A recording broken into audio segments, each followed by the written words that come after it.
1968. What happened? Well, something did happen. We had the Summer Olympics in Mexico City, in which nothing happened there. I lie. What happened, really? Let's go over some of the highlights, and there's quite a few.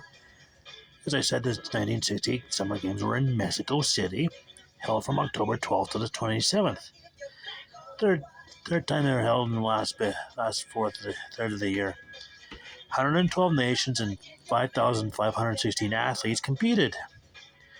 These were the first games in a Latin American country, Mexico, first in the Spanish-speaking country. First games they used the all-weather synthetic track instead of the old cinder like they used before. That was for track and field. And the first to use the electronic timekeeping. So there you go. I'm sure anybody born before 1916 will remember this. Tommy Smith, who won gold, and John Carlos, who won bronze, raised their black glove fists as a form of as a stand for civil rights.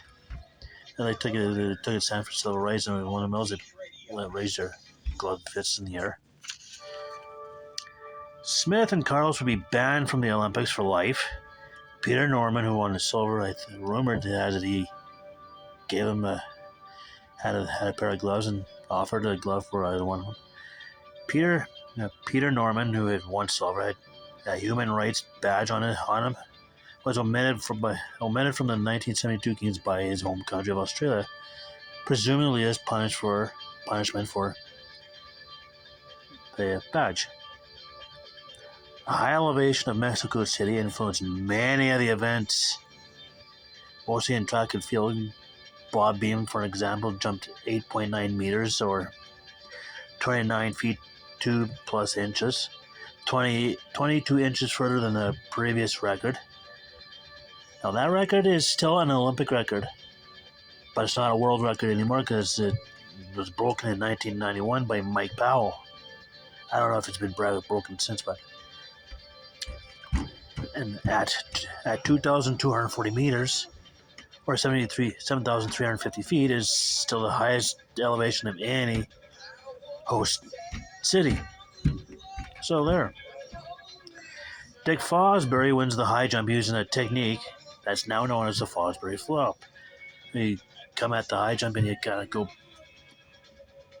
back over. You know what I mean. Going backwards like that. Vera Gazlovska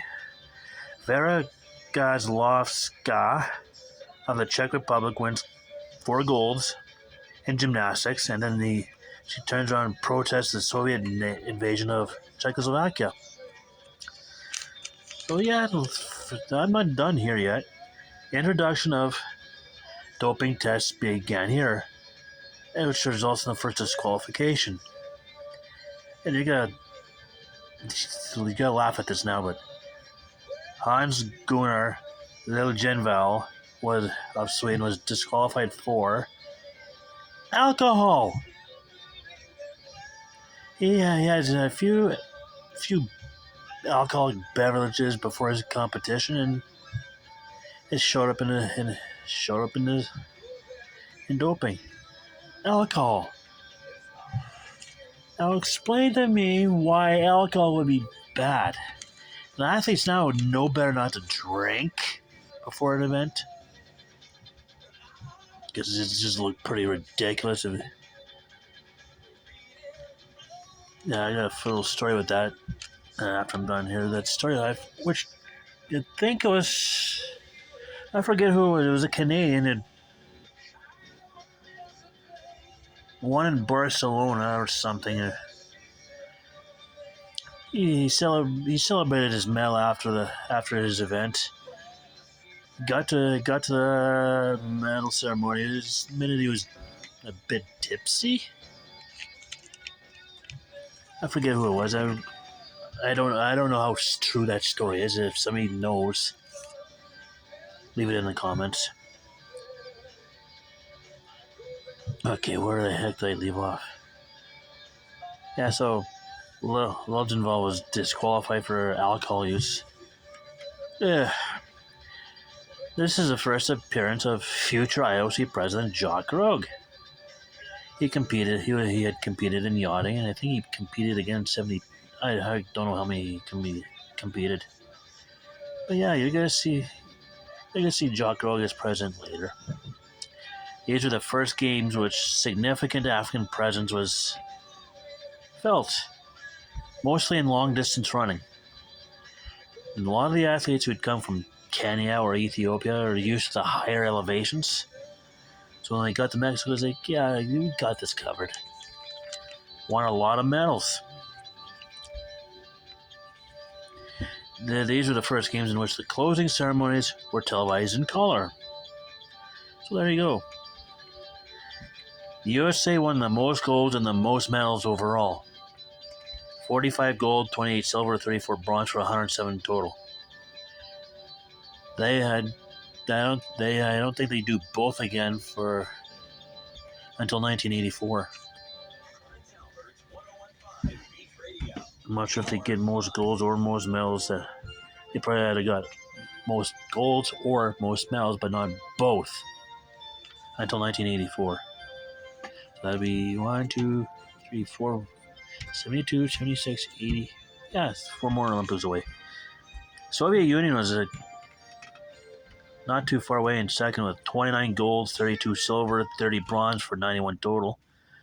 Host Mexico had 3 gold, 3 silver, 3 bronze. 9 medals.